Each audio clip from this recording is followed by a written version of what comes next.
Hi there. Hi. So it's nice to see you, Dennis. We've had some correspondence, Yes.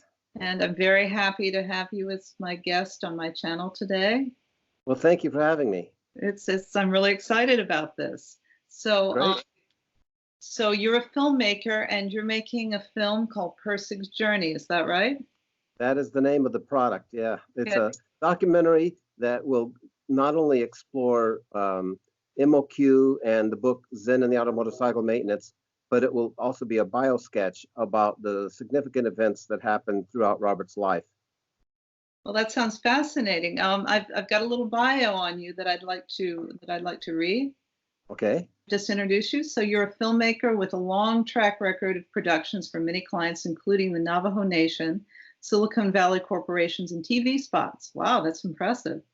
And so you earned a master's degree in film production from USC and worked for United Artists in Los Angeles after you graduated. And now you're an independent filmmaker. You work independently, and you are currently working with a Tucson-based production company, ThreeFold Flame Productions, and its founder, Manola Carter, on a documentary about Robert Pirsig and his seminal book, Zen and the Art of Motorcycle Maintenance. Correct. And I want to say that your film and/or ThreeFold Productions has a really great website. It does. And yes. Before we met, I had actually looked at your website quite a bit because there's just a wealth of information on Pirsig, on the MOQ, and everything. Well, Yeah. I cannot take a bit of credit for that, really. That's Manola Carter's work putting that together. She did a wonderful job. And she's now adept at putting together these websites, but she had to learn as she goes. But she did a great job. Yeah, it's a wonderful resource, and I'm definitely going to put a link to that in the description of this video, so everyone can link to that. So I've got a few questions for you. Okay. The first one is, how did you get the idea to make a documentary about Pirsig and Zen and the Art of Motorcycle Maintenance? I was working as a multimedia specialist at the Montana State University campus, and that used to be called Montana State College. Robert Pirsig actually used to teach there, right? And Henry Gurr, a professor of physics, came walking on campus one day. He's a cute little guy, looking around a little confused. And so I approached him. I was on my lunch break. I was sitting in the soccer field having lunch, and I stood up to go help this fellow. And it turned out that he was on a Pirsig pilgrimage. He was traveling across the country following the route that's described in ZMM. And so he asked me where is Montana Hall, and I showed him. He asked me if I'd read the book. I said yes, and he wanted to continue our conversation after I got off of work. So he picked me up after work. We went out and had dinner together. We became friends then, and then he went on his journey.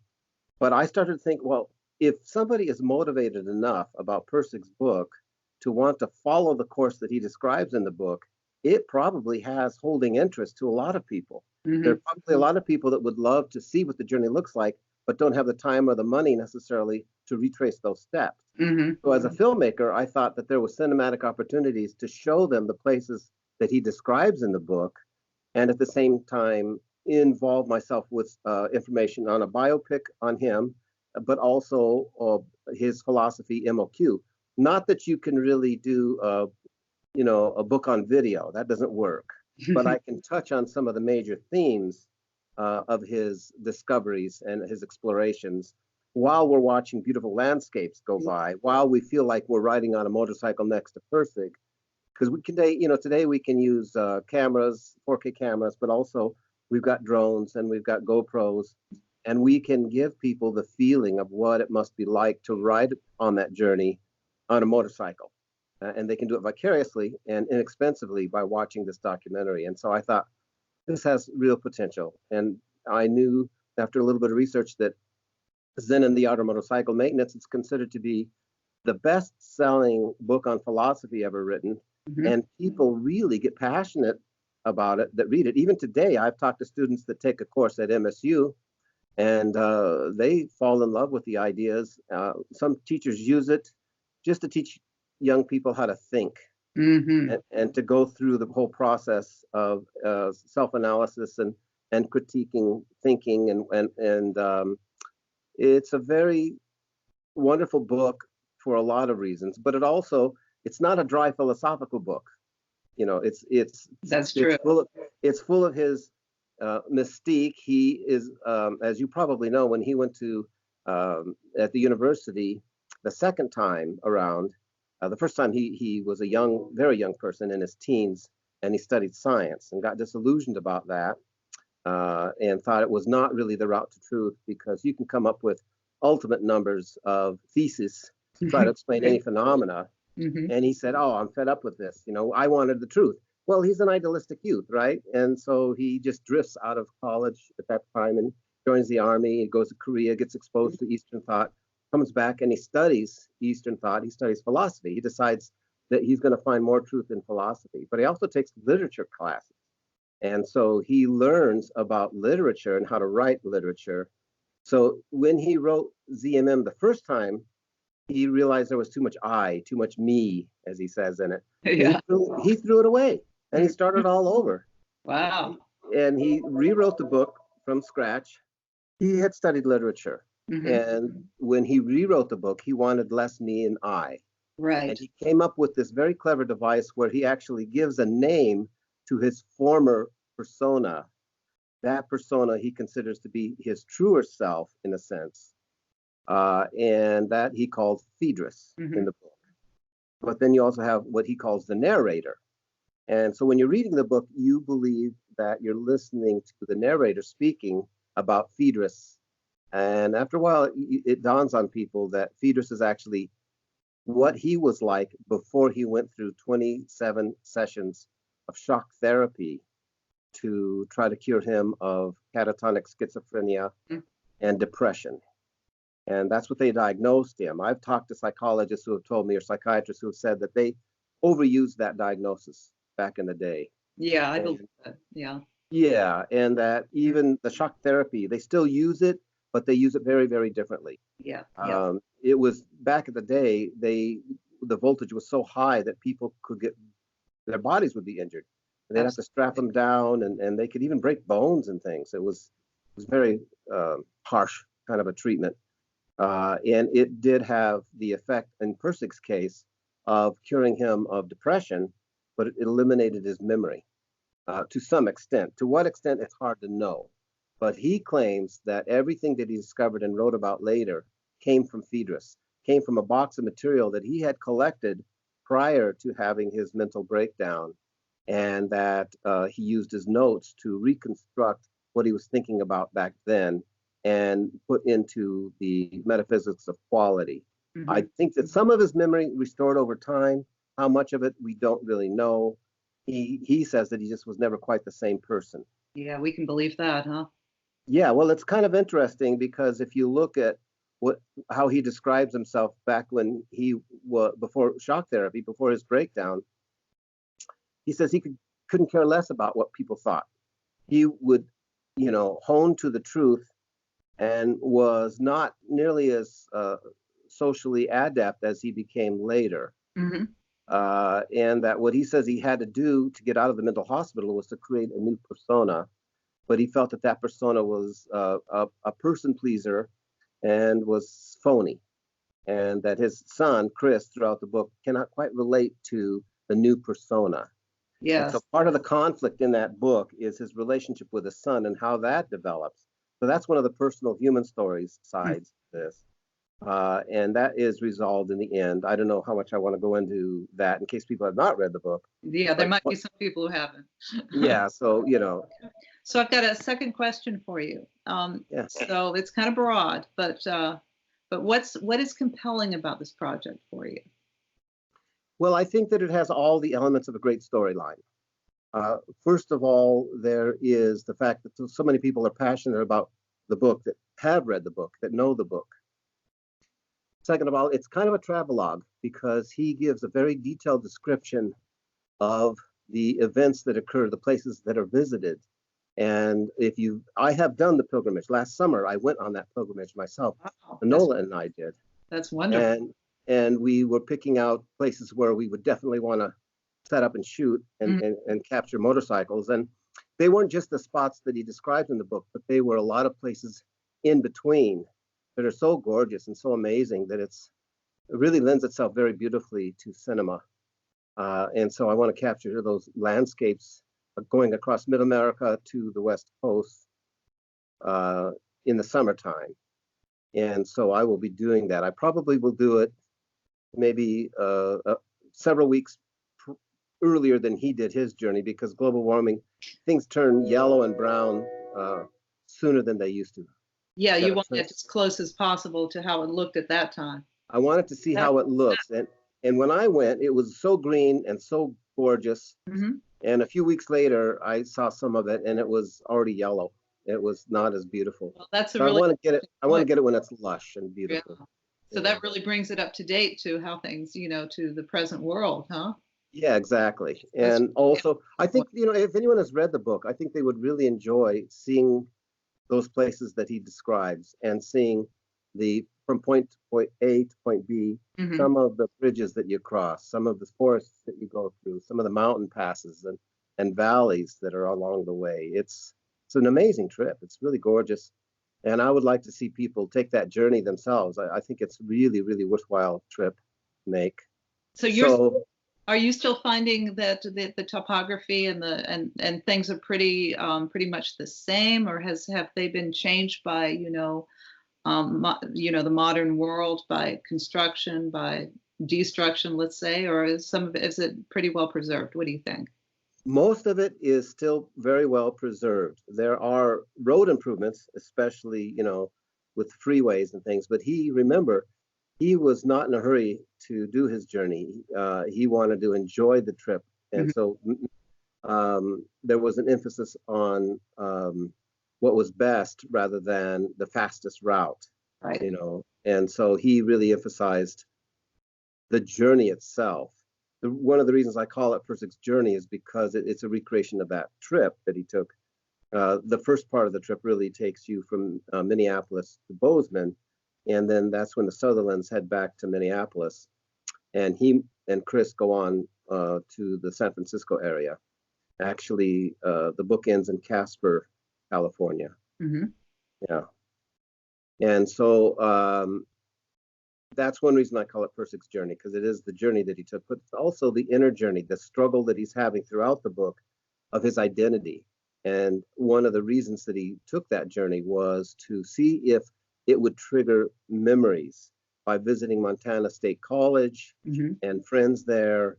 Would certain memories come back to him? Would he be able to rediscover who he had been prior to shock treatment therapy? And that's described in the book as one of the struggles and one of the goals that he had, an important goal. And he says that when he went to Montana State College and revisited it, he did have this cascade of information, of memories returned to his mind and to his awareness.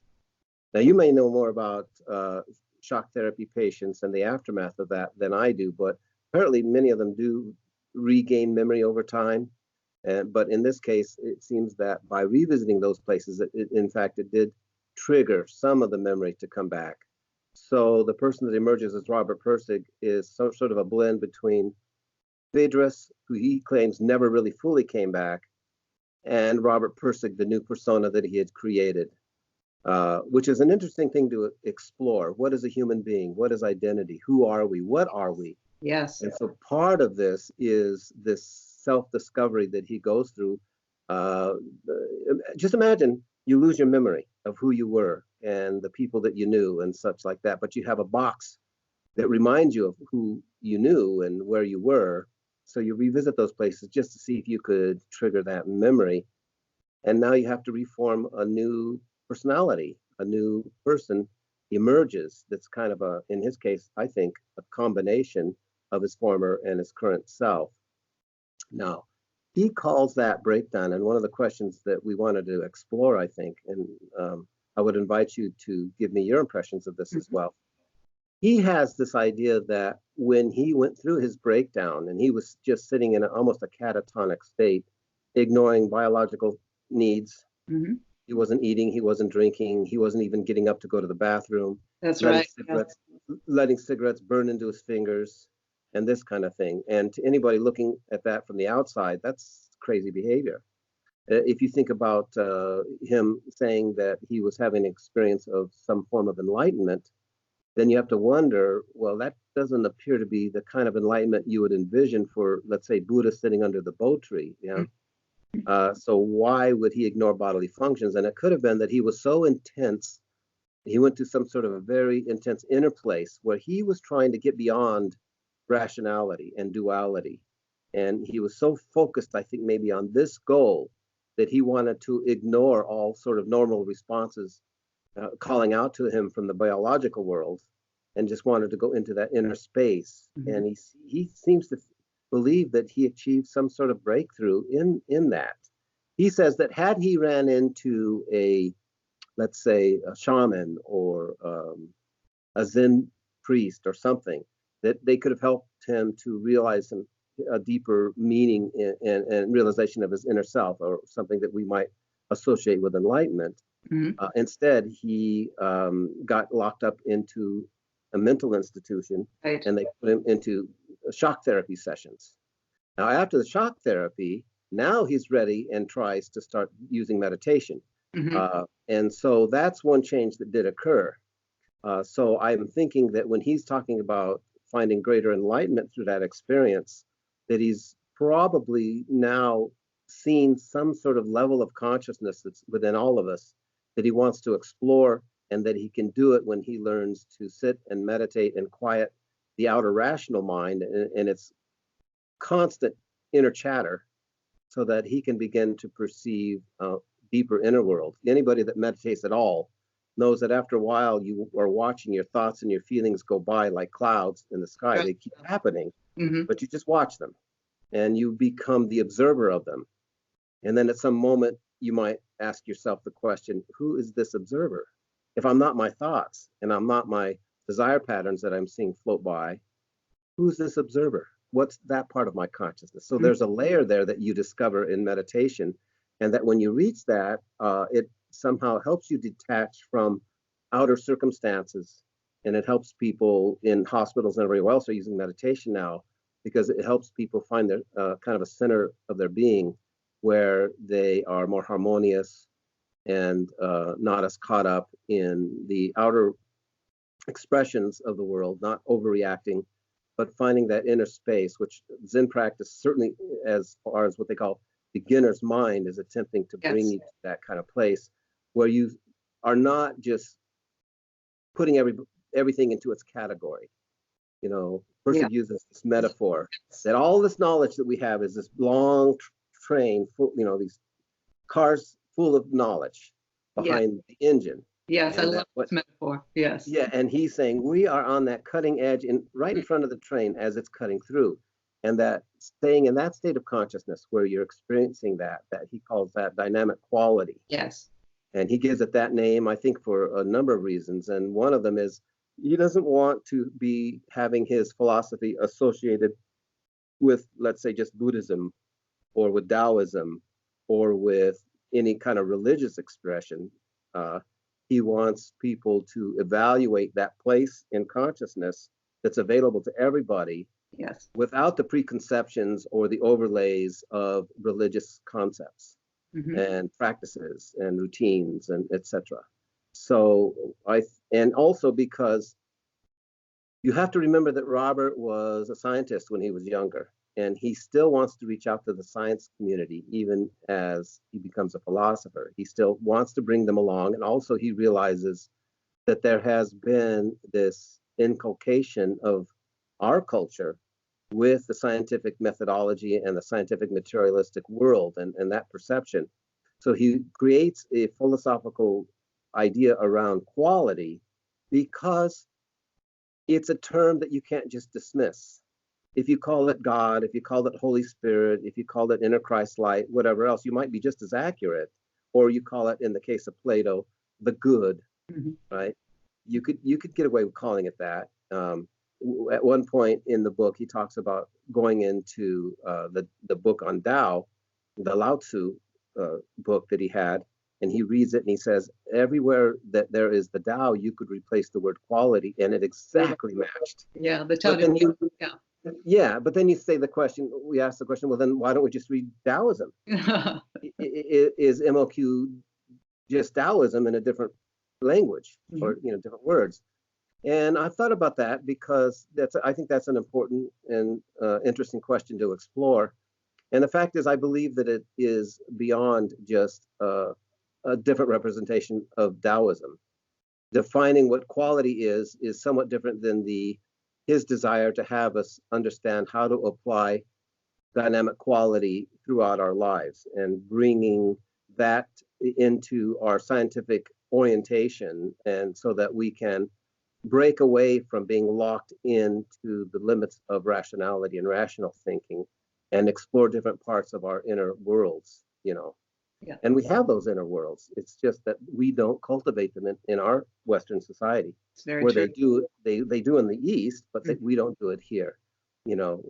Ours is a kind of an industrial educational system. Yeah. And you go from one subject to the next, to the next, to the next. And it's just a collection of more and more facts, more and more knowledge. That's right. Yeah.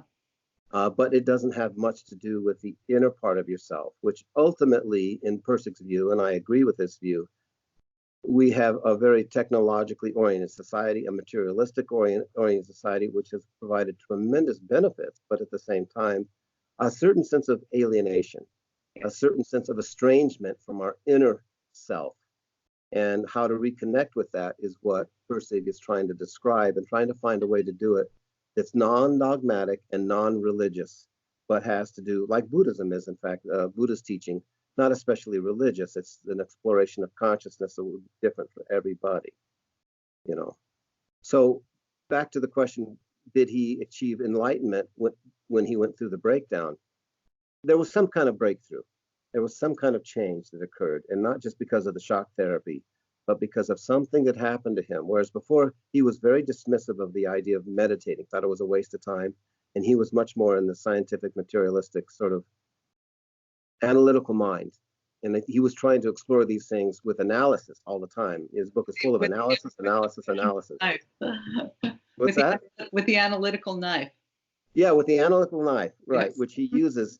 And it's a wonderful tool, but it is only a tool, and it doesn't necessarily ultimately get you to that inner space that he's trying to have all of us realize. I was listening to a recording of one of the last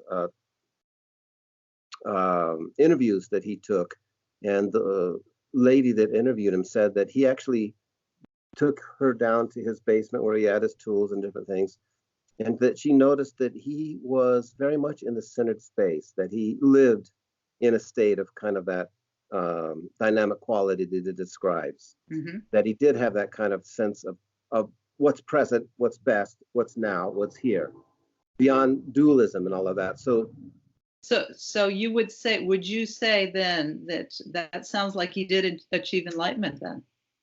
I don't know what enlightenment means, okay? I'm not sure that anyone can really say unless they've gone through it. I've seen, for example, depictions of Christ, of Jesus, and they all seem to me to be shallow. They don't really the people who tried to describe Christ probably are not enlightened. And I don't think that they understand that state of consciousness that he went to and that he expressed in his outer awareness. So did Pirsig reach an enlightened state? I definitely think, like all of us, he was on the path. And I think in many ways he was ahead of us because of his experience and his intensity to try to understand that place, and his desire to help humanity, especially in the West, to come to grips with their alienation. So it sounds like then that this is something that ahead of his time, maybe at that time, but maybe just right for now. It probably is better now than back then, in the sense that Eastern philosophies are more adapted. People do more meditation, even in hospitals. It's understood that there is a mind-body connection and so forth. So we now understand that consciousness is a key component to health and healing. And his book can actually be a good guide for people that are beginning to try to understand and to come to grips with who we are as individuals, the whole person, and not just this outer intellect or this outer ability to analyze, which is a great tool, Yeah. but not definitive of who we ultimately are and what we're becoming as an individual, as a culture. I think that we have a long ways to go to reach what we would call enlightenment or a golden age of enlightenment. Yes.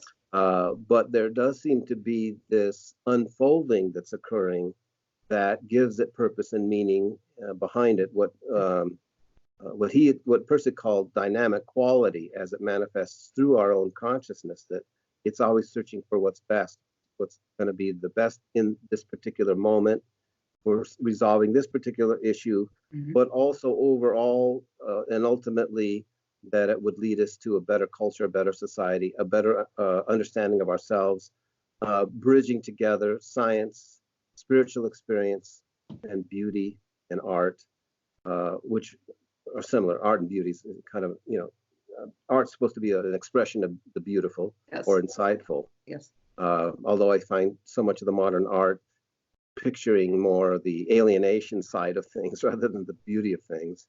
And it's like, like people trying to work out their own psychologies, which they're kind of stuck in some dark worlds, it looks to me like, when I look at some of that art. But whatever it is, it's like therapeutic art or something. Yes, I think you're right. But, alienation is an interesting word that you use, because it seems like we're especially alienated these days, with social media and just ways we can just kind of live away from other people, let's just say. So in terms of reconciling alienation, it does again seem like a philosophy for our times. Yeah, no, and I think that he had a lot to offer, to say, to lead us in that direction, and wanted to see the metaphysics of quality more broadly adopted and understood than it has achieved thus far. One of the hopes that Manola and I share is that we would like to see people discover MOQ and explore it, and particularly certain scholars that can devote more time to it, and see if it helps him reach his goal, where he does say that it provides answers to many of the conundrums that science runs into, and the sense of unifying things, going back to what Plato was describing as the good and the one. And dynamic quality, he says everything emerges out of that it comes from that it gives birth to all things, and that it's present in our consciousness all the time if we allow it to manifest itself. If we quiet down the outer mind, that we can perceive that inner dynamic quality at work. For example, in his view, if you run into a problem on your motorcycle, let's just use that as his metaphor, which is the metaphor of working on yourself, right? You have a screw that goes bad. He describes it this way, and you're trying to figure out, if you can't get that screw out, then the whole motorcycle is useless to you. So you have this problem. You've got to figure out a way to solve it. And if you sometimes have to back away and take a break, go drink some coffee or sleep on the issue, and then a solution manifests itself in your outer awareness. So he says, where does that come from? He's calling that part of your consciousness, dynamic quality, that's working on things, even if it's not part of your conscious self-awareness. But suddenly it occurs to you, oh, I see how I could do that. Yes. So that's what he's talking about. How do you get in touch with that dynamic quality? And how do you live in that space more and more? And that's what he's, I think, trying to push for in each of us, and help us to have that self-realization. At the time that he took his journey was 1968, and the upheavals of the 60s, and the whole culture was under great changes. But he felt that it needed a direction, it needed a purpose. And he said that if you get down to the roots of why we feel an alienation from technology and our culture, it has to do with the adoption of Aristotle's point of view, where the things in the world are analyzed and observed, and that you know things by careful observation, and that led to the scientific revolution, but it also makes things dualistic and impersonal. Yes. And so he feels that we went too far in that direction and need a correction Mm-hmm. to unify spirituality and beauty. That makes And so MOQ wants to do that. See? So that's interesting, because that's very in line with the next question I had for you. Although some of it I think you've partially answered. So there are a lot of philosophers. There are many philosophers and philosophies over the course of history. What makes Metaphysics of Quality so unique? Well, that's a very difficult question to answer in many ways. Let me give a stab at it, and have you chirp in as well. Mm-hmm. I don't know that there is a philosophy that embraces Western thought, especially Greek thought, but also Poincaré and others Mm-hmm. in the Western philosophical tradition, with Eastern thought. So he's just as Pirsig is just as comfortable embracing, Buddhism and Taoism, as well as the philosophies and the sciences that we've had. He's not dismissive of any of that. He sees it all as people trying to come to grips with truth, with trying to understand truth. And so they're all avenues towards that. He's not dismissive of technology. Yes. He says, yeah, let's embrace the technology because it gives us a beautiful motorcycle to ride across the country in. Yeah. So lives in the gears. I can't remember the line exactly, but it's something like, the Buddha lives just as easily in the gears of a motorcycle as within the lotus flower. Yeah, well, there you go. See, so I think that's a wonderful attitude to contemplate. The Sutherlands as those that live in what he calls a romantic state of mind, right? Rather than the classical state of mind, which is more scientific. And although it's probably true that he uses his friendship with him as a way of categorizing him so he can discuss this phenomena of the romantic side of things. Whereas John probably did know how to fix his bike and is not as technophobic as he's painted out to be by Pirsig. That's interesting. Tell me about that. Well, Pirsig got feedback. Mm-hmm. Sylvia Sutherland, for example, did not like how she was portrayed in that book. She thought it was a terrible distortion of her overall character.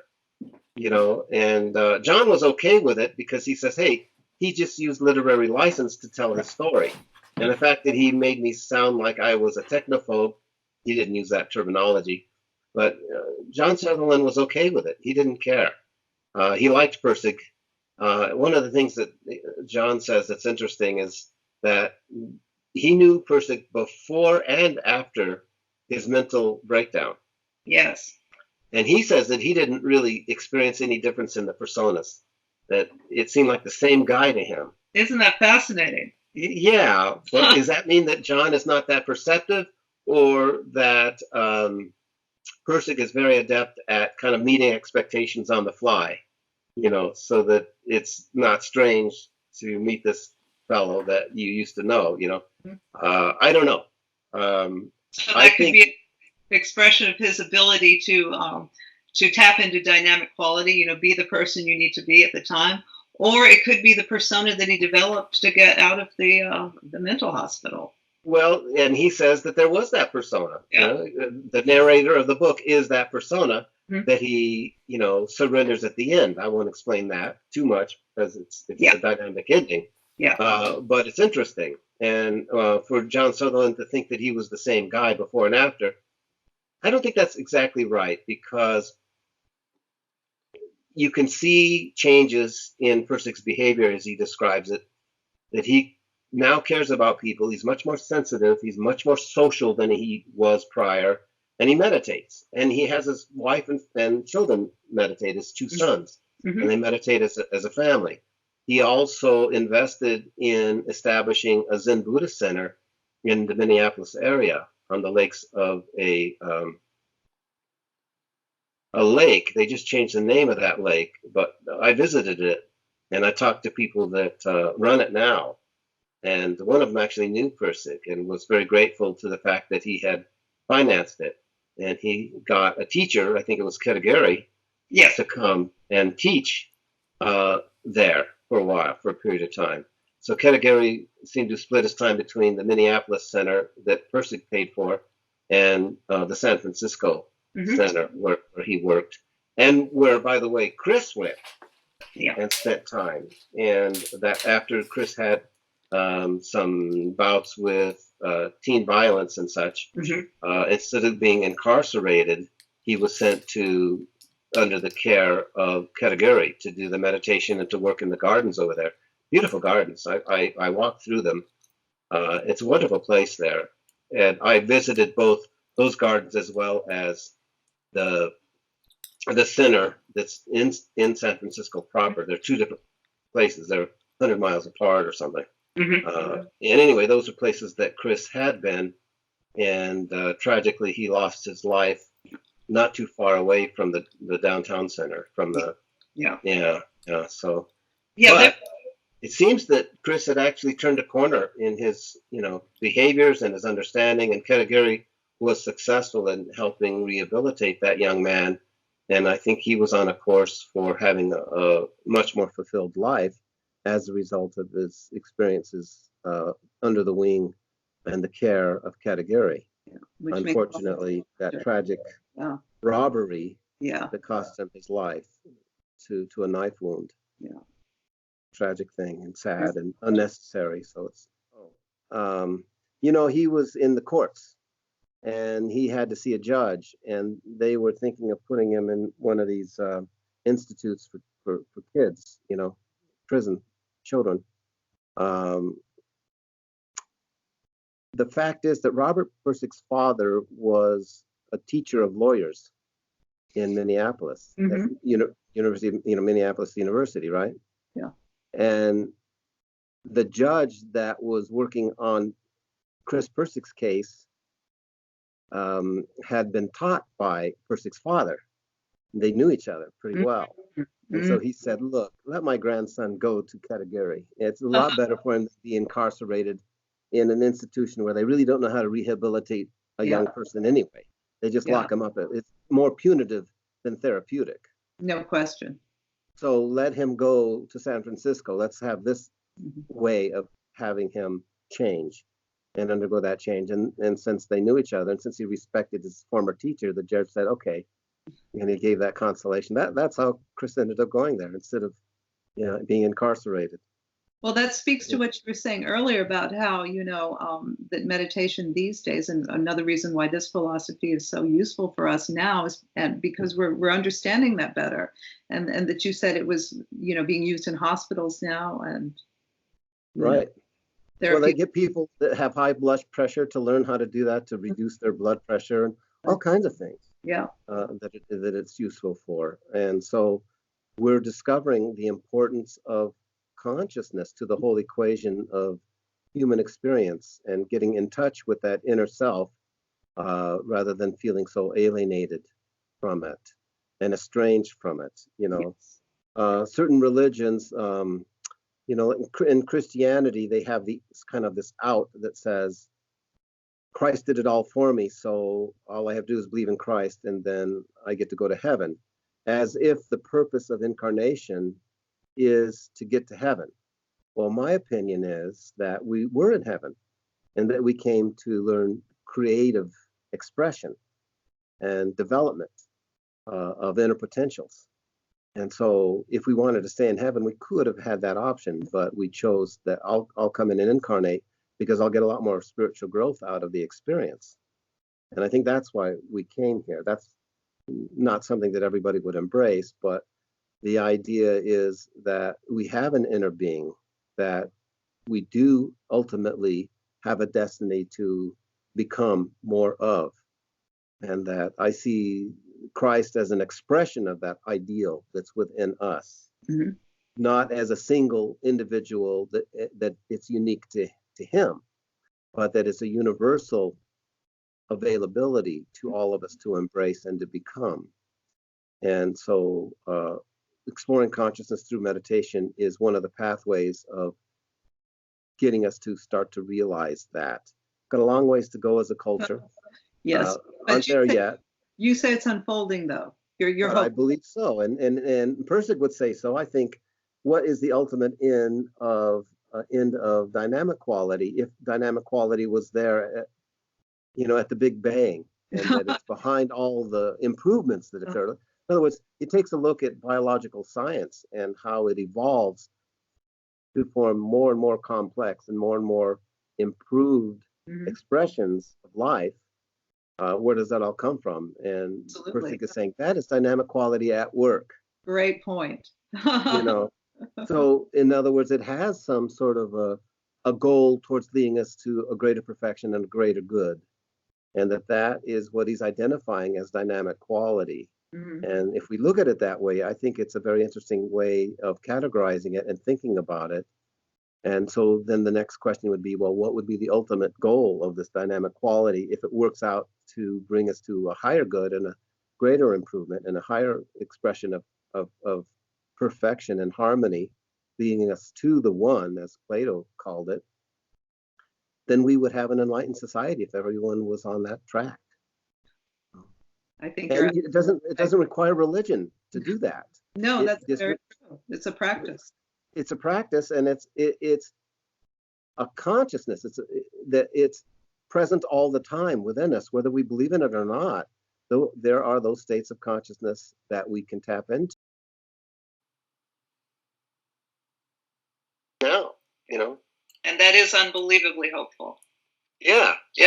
I have to share your optimism about just, at a time when people are so negative about what's going on, I have to share your optimism with the direction that, is kind of unfolding underneath of all of this.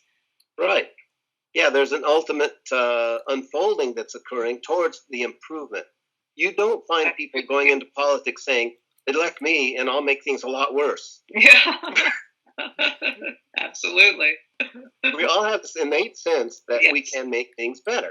We do. And we want a better world. We want to live in greater harmony with the environment. We want to live in greater harmony with one another. We want more beauty in our world. We want more love in our world. We want more acceptance in our world. We want more diversity, but not as a shackle, but as just simply an acceptance of one another and one another's differences. And we're all moving towards an improvement in society and culture. And so you can see all of that as a very positive direction that's happening on a lot of levels constantly. Yes. So not to sound like a Pollyanna, but I do feel that there's an optimism just because we have this innate state that wants to improve things as we go. Everyone has dynamic quality. Yeah, nobody gets married so they'll be miserable. That's right. They just end up that way. No, I'm kidding. No, I have a happy marriage. I have a beautiful wife that's from Mexico. And I think of her as the embodiment of loving kindness. Very special. I can see it in your face when you're speaking about her. Oh, yeah, she's precious. Well, that's wonderful to hear. So I do think that we have this tremendous potential that will continue to unfold over time. And that the more we consciously cooperate with it and get in tune with it. Yes. Yeah, because it requires free will. It requires that we accept it. And we have a choice. And we can live our lives in a state of that higher choice, that better choice, as Pirsig likes to say, to choose what's better. I want to know what's best. What's best. And move towards what's best. Not what's most efficient, what's best. Right. And beyond political correctness and this divisiveness between men and women and color and this and that, to get to the point where we're all experiencing that commonality of consciousness that we all share. Yes. And that desire to have a better culture and a better society and better individual expressions of it through our own inner selves. So we can live in harmony and happiness and try to move in that direction. And it's there for us to make those choices. So beautifully stated. And I couldn't agree with you more. So thank you for that. Oh. So I have a couple more questions I'd like to ask you. So Robert Pirsig said that if a philosophy is not useful in daily life, it has no real value. So how is metaphysics of quality applicable to daily life? And this is a tough one for me, so I'm looking forward to your answer on this one. Okay. Well, the fact that if you can find that space where you're in that beginner's mind, where you understand that dynamic quality is your assistant, it's always present and available to you, and you apply that to all the circumstances, whoever you're meeting, you're looking for the best. In any circumstance where you have a problem to solve, you're looking for the best solution. And that you're using your creative mind to improve a circumstance, a problem to solve. And that if you really contemplate the essence of what Robert Pirsig is trying to communicate to us, it is to live in that space of dynamic quality, which is very related, in my opinion, to his understanding of Zen Buddhism and its desire to have us experience beginner's mind and openness to the new and the exploration. And instead of getting frustrated and angry about things, just to have a kind of a contemplative attitude towards that and allow a solution to emerge. And in that sense, it's very practical. It helps us resolve all kinds of issues and problems, and also in terms of self-discovery. That if we will just take the time to understand that we can get beyond the dualistic perception of subject-object, and that we can experience an inner dynamic quality, an inner presence, and an inner peace, if we take the time out to do it and find that inner place, then it's applicable as we go through life, as we've talked about earlier. They'll use it in hospitals to help people lower their blood pressure. People that learn to do this actually live longer lives and happier, more fulfilled lives.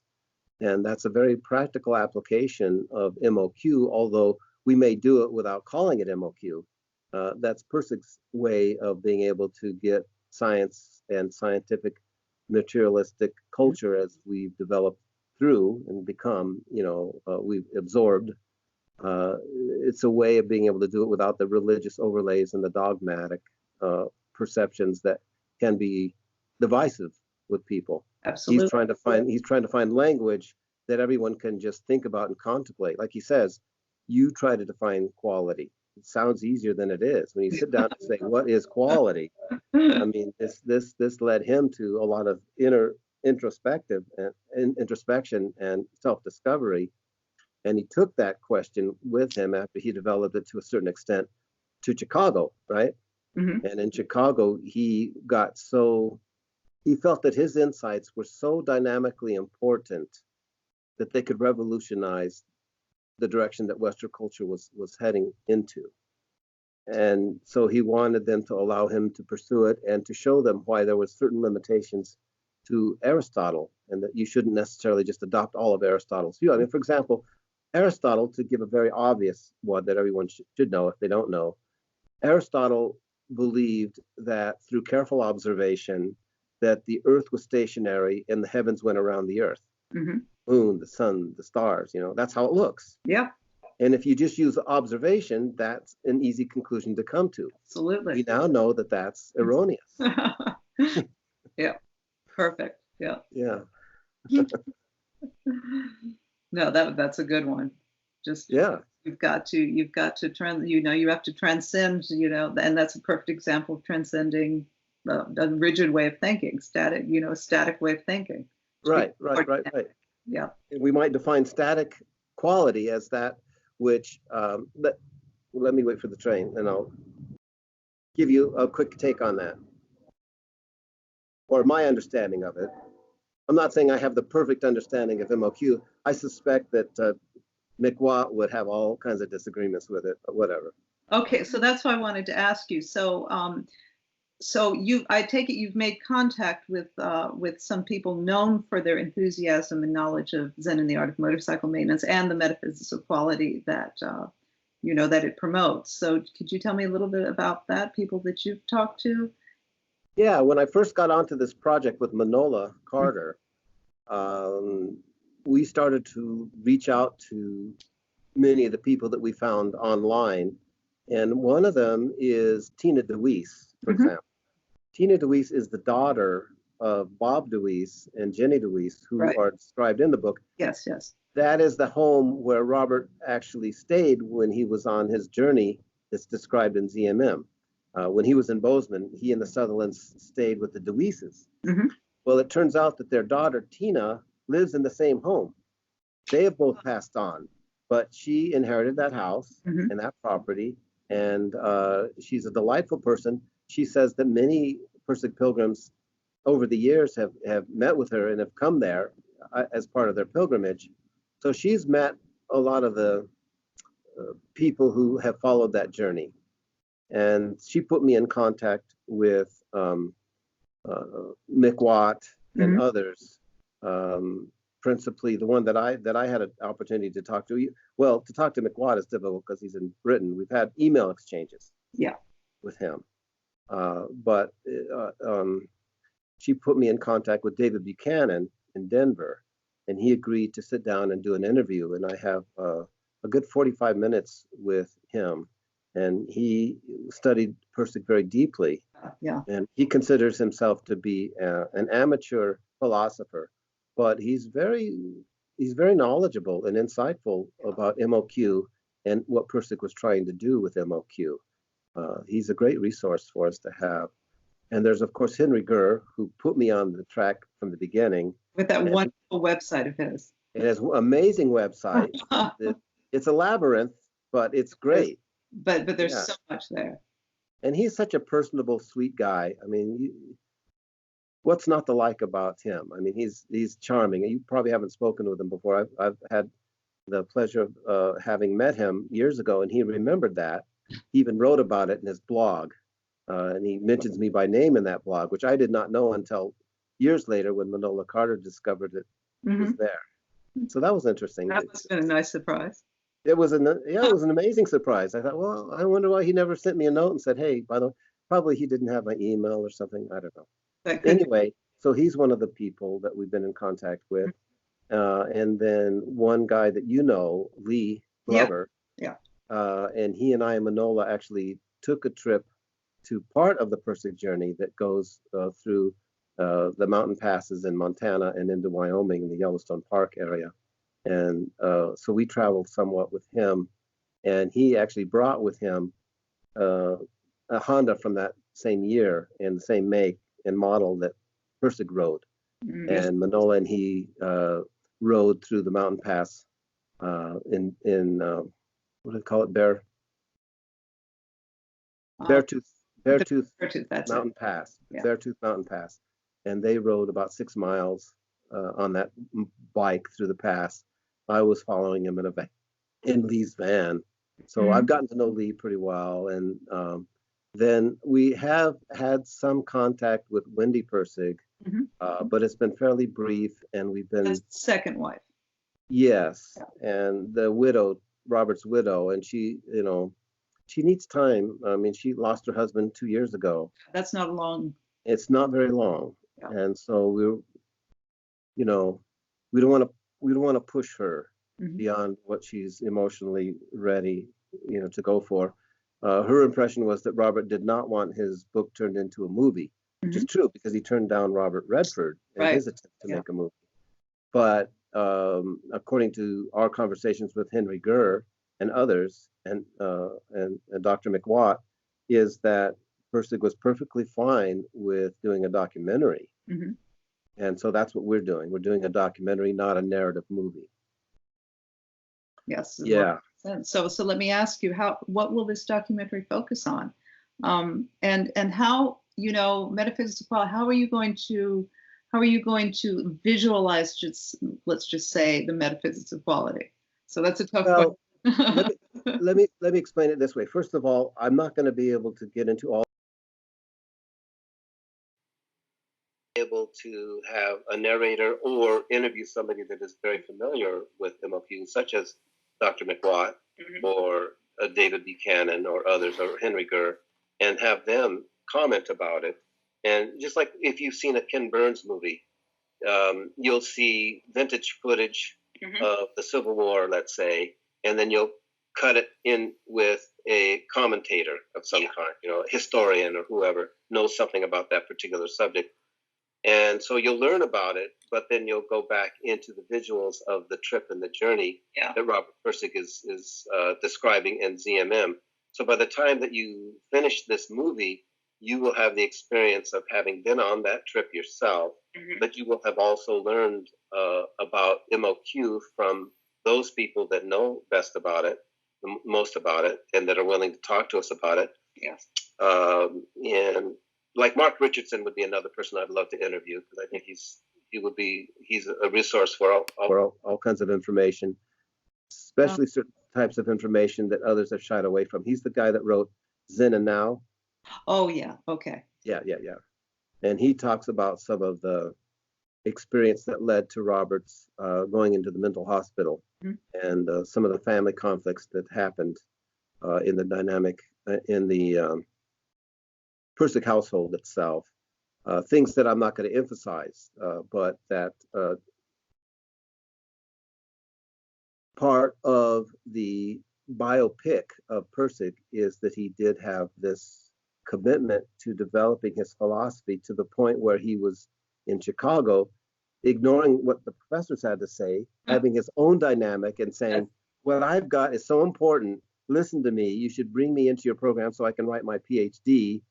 And so he was not allowed to do that. And the frustration that he had was he went so deeply into the study of Greek philosophy at that time, because it was a Greek philosophical school, an Aristotelian school, that he stopped really taking care of his own body. He was sleeping very little. He was eating very little. And the pressure of it all, trying to break through, because he felt what he had to offer was so important and significant. He was a determined person, incredibly willful, and that he went into all kinds of conflicts with those teachers at the University of Chicago. Eventually, it led to his breakdown. And he sensed that he'd been rejected and that he couldn't get back in. And also, at the time, he was a teacher of rhetoric at, was it called Pierre College or something like that in Chicago? Yeah, Navy Pier or something. Navy Pier, yeah. In any case, he just felt like he couldn't do that either. He just didn't feel up to wanting to be the shepherd for those sweet lambs anymore. He just said, no, can't do this. And he just kind of gave up on everything and just sat there and wouldn't move, wouldn't budge. And that's when he went into some altered state where he could ignore bodily functions and all of that, and had this full mental breakdown and just let it go. Maybe perhaps to see if he would get beyond rational thought, where would it take him, or something like that. Well, he had to go into, that reminded me when you were talking about it earlier, it reminds me of going, let's just say, into psychological underworld that Christ went through, in the desert, and that the Buddha went through underneath the Bodhi tree. Yeah. And prior to that, before the Bodhi tree experience, as you know, Buddha was an ascetic. He went through the suffering of fasting and self-deprivation, and concluded that this is not making me enlightened. It didn't have enough dynamic quality. It didn't, So then he went to the Bodhi tree. He says, I'm not going to leave here until I've achieved this and answered these questions. Why is there suffering in life, and so forth. The Four Noble Truths that emerged out of that. Yeah. So there was suffering that preceded, Christ's resurrection, suffering that preceded Buddha's enlightenment, and suffering that Pirsig went through. And they're very similar. Yeah, and then there's some. I think it's not wrong to say that there's a similar psychological experience that they're all having, and that they emerge on the other side of it in a much better state. I mean, I think it's amazing. In some ways, I agree with Lee Glover's assessment that this story is like the phoenix bird, that Robert Pirsig went through this terrible emotional and mental breakdown and shock therapy and memory loss. And then he emerges as one of the most best loved authors of philosophy. And that book was a big hit then, and it still sells in tens of thousands of copies every year to this day. And so he achieved his greatness after his incarceration, after his breakdown. So he's a phoenix bird. He Yes. arose from the ashes. Yes. And I think that that also brings a lot of hope and promise to any and everybody that either has gone through a mental breakdown or they know someone who did. My mother went through one. And I think a lot of people can relate to the fact, that, well, they know people that have. Hmm. You work in the field, so I'm sure that you know more about it than I do, but people go through these crises, and it should not define the rest of their life. They shouldn't conclude, well, because of this, I can't do anything. I've got this stigma, this shame, and now I'm a mental patient, and I can't do certain things.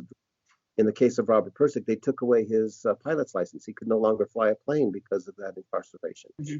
Now, I don't know what other privileges that he lost, but it was hard for him to find work because people would ask him, had he ever been in a mental hospital? And when he had to say yes, he wouldn't get hired. And then one guy just forgot to ask the question, and he got a job there, was able to support his family, and and then he went on to write the book, and then the fame and success of that book, solved that issue of meeting the needs of his family and so forth.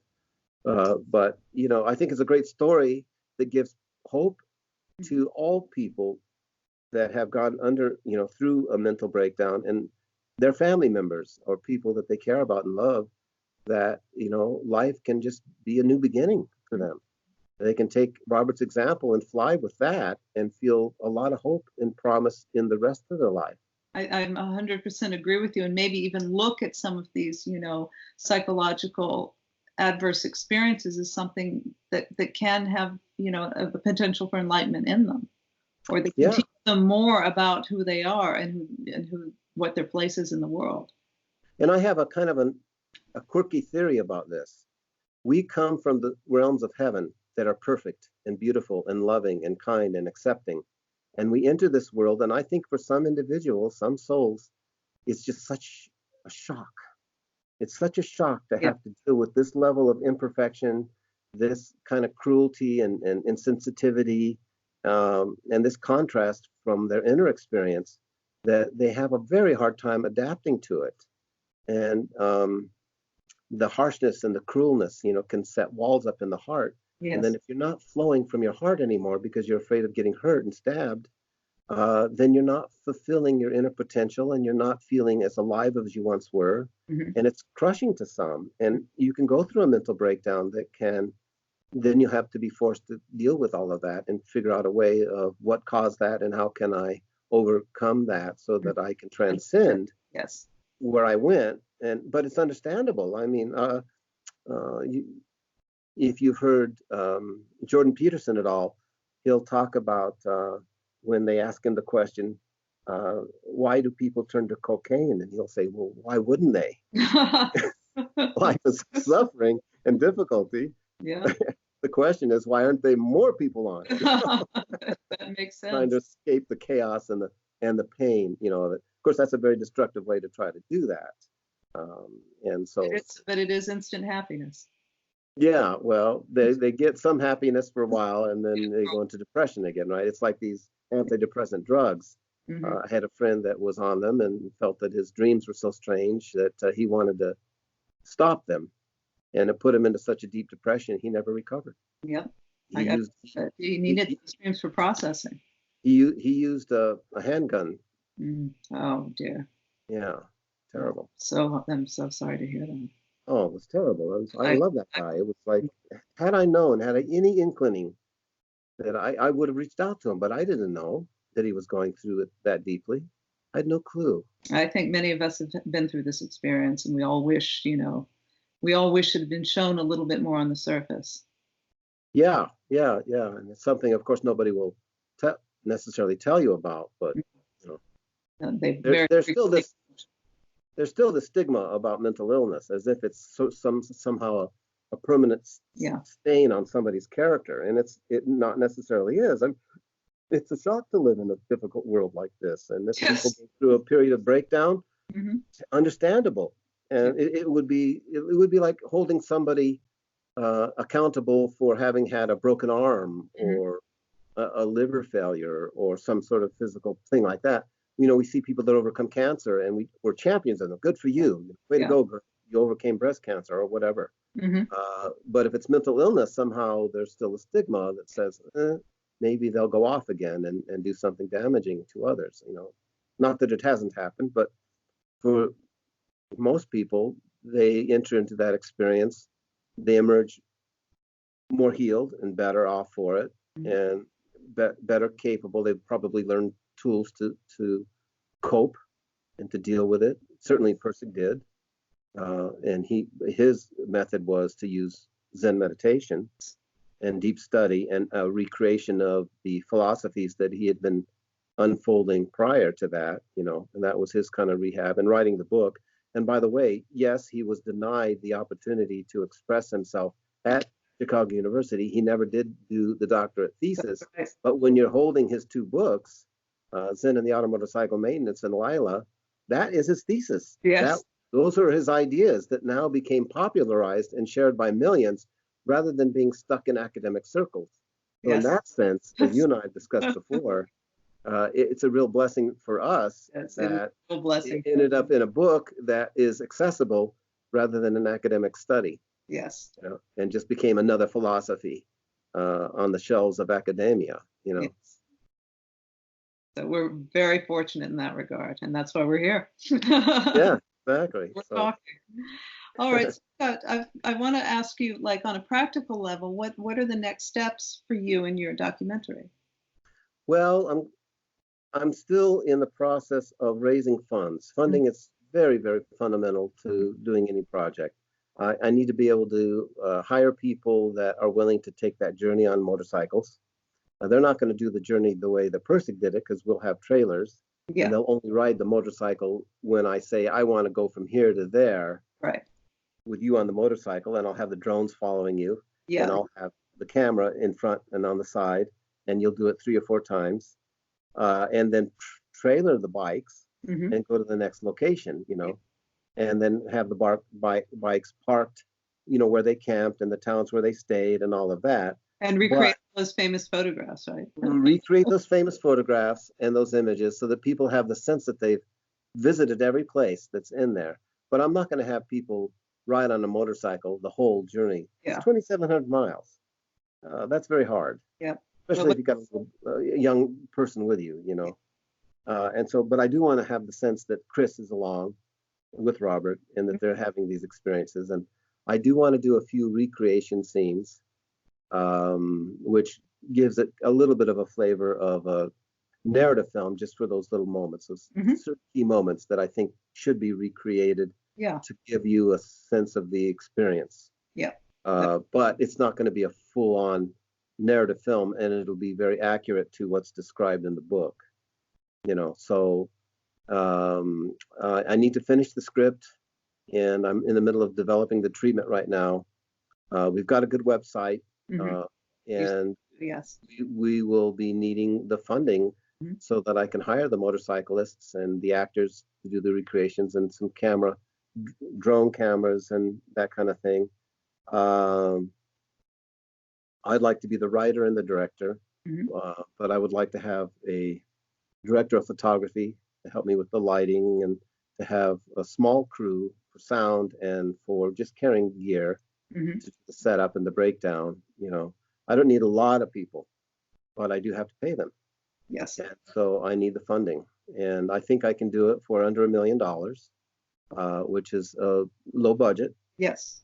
But I think it has potential to make a great deal of money back, because it's such a well-known book, and it's such a beautiful journey and so cinematic that I believe it'll be such an enjoyable experience that anybody that wants to invest or participate or donate will certainly get their money's worth once they see the final product. And to get there, it just requires money, and I have to keep my family going while I'm out on the road shooting, right? So it's a practical concern. It's a practical concern, and so there's that's probably the most important part of this at this stage. I've done a lot of study, and I've talked to plenty of people about it. I've interviewed, David Buchanan and others, Stephen Hinshaw in Berkeley, California. He had a father that went through similar experiences as Pirsig did, and he is the advisor for an organization there that was set up by Glenn Close's sister, and Glenn Close, and he is their psychological advisor. We went to visit that place in San Francisco, and Manola and I met with Dr. Stephen there, and he invited us to meet with him a couple of days later, where we had a long chance to have a long interview with him, and learned that his father had gone through very similar experience as Robert Pirsig did in a mental institution. His father was a great genius and quite a high achiever, and it led Stephen Hinshaw, Dr. Hinshaw, to want to understand what his father went through and why there was this stigma. And so this organization that he's involved with is very focused on trying to remove the stigma by working in public schools, high schools, and junior high schools, so that students get exposed to these ideas and that they're much more accepting of people that undergo these changes in their life that we call, a mental health issue, Yeah. So he does beautiful work. So that was another person that gave me some insight. And Tina DeWeese, talking with her, and Henry Gurr. Yeah. There's just people that I have gotten to know that I'd love to interview on camera. And so all of those interviews have to take place, and the journey has to take place. And then I put it all together in a story and do some recreations, and then I've got my movie that I can then edit together. So I think it's a very worthwhile project, and one that I think will be very satisfying for people to experience. It'll teach them many things, and they'll have the experience of beauty along the way. That's wonderful. Yes. Well, I think it's worthwhile. So why don't you tell us how people can, contribute to this project, to this very worthwhile, very important, and very timely project? They can go to the website, which is pirsigsjourney.com, that Manola put together, and there is a place to donate on that website, and they can help us with ideas. Also, if people have insight, or if they want to participate in some way, we would be interested to hear from them as well. So there are various ways that somebody might contribute. They might, for example, live along that journey and say, hey, if you come by here, you can camp in our yard, or something like that. We'll cook you dinner. Helpful, huh? Things like that. So there's many ways that you if you're on that journey, if you live along that trail, we'd love to hear from you. Of course, we would need help with the financing. You have to get property release forms. If you shoot somebody, the farm is in the background. You have to have permissions from them and all of that. So gathering that paperwork and all of that. So logistic coordination and all of that. So we need help, and very doable. It's within the realm of something that can certainly be achieved. And I'm very much looking forward to being able to bring this whole project to fruition and shoot it, and then I have what I need to edit. And as you probably know, in filmmaking, once you have your first edit, you might discover that I wish I would have talked to this guy about that, or this, or here's a little gap that didn't get quite covered. Let's go out and do some pickup shots, either an interview or something, or reshoot certain sections or whatever. You always find something that you want to improve your product, your final product for release. Absolutely. So that's just the way it goes with these kind of things, Well, you certainly seem you have the experience, and you have the passion and the vision for this project. I'm very excited about it, and I'm so pleased you took the time to speak with me about this.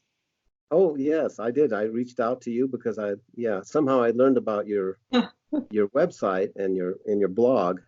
I don't know how I came across it, but I'm glad I did. Well, I'm glad you did too, and it has been such a pleasure to talk to you, to speak with you, and I've learned so much. And well, thank you. Yeah. Who see this will too, and this is an extremely important project, well worth funding and investing in. And I wish you the best of luck, and I'll be following it. Excellent. Well, thank you so much for the opportunity. Look forward to more conversations. Yes, you too, Dennis. Thank you. All right. Thanks, Sevilla. in looking at the footage, we realized a couple of things that were missing, and so I'd like to add them here. The first is that both of us failed to explain that Anthony McWatt, who Dennis mentioned, is the first person to gain an advanced degree, or in fact any kind of degree in the metaphysics of quality. It took him many years of work to get his PhD in the metaphysics of quality, and during that time he had a long and interesting exchange of letters with Robert Pirsig. So you can link to McWatt's dissertation and other work that he's done on Dennis's site, which you will see the link below. Secondly, Dennis was about to explain static quality, and I think a train went by, and then I neglected to pick that back up, and I asked him a different question. So I'm going to read his definition of static quality. Here is a simple way of understanding it. An artist, let's say a painter, while creating a painting, a piece of art is in a state of dynamic quality. Once the artwork is done, it is now static quality. So the artwork may be a reflection of what was created using dynamic quality. The finished product is not dynamic, but static. These two types of quality Pirsig tries to make clear. And finally, there is a point that Dennis wanted to include about dynamic quality, so I'm going to read that. One last point I think is important is that Robert Pirsig did not want a specific definition of exactly what dynamic quality is, insofar as the definition would limit it when it is of an undefinable nature. It is experienced and expressed in the universe and in us, but to impose a limitation by way of a definition would put it into objective, subjective reasoning. For Pirsig, this would be a major error. And then Dennis goes on to say, for example, if McWatt differs in his understanding of what dynamic quality is from Dennis's understanding, or even with my understanding, that's just fine with Pirsig. It is something beyond reason, logic, and dualism, yet we use these analytical tools to describe it. I truly think Pirsig would equally champion many ways of describing and understanding dynamic quality, since it transcends reason. It is undefinable, yet we know it exists. So this is sort of a description of the finger pointing at the moon of dynamic quality. So I don't hope this made sense, because Dennis absolutely made sense, and I'm very happy to have had him on. I hope you enjoyed this interview, and I'll see you next time.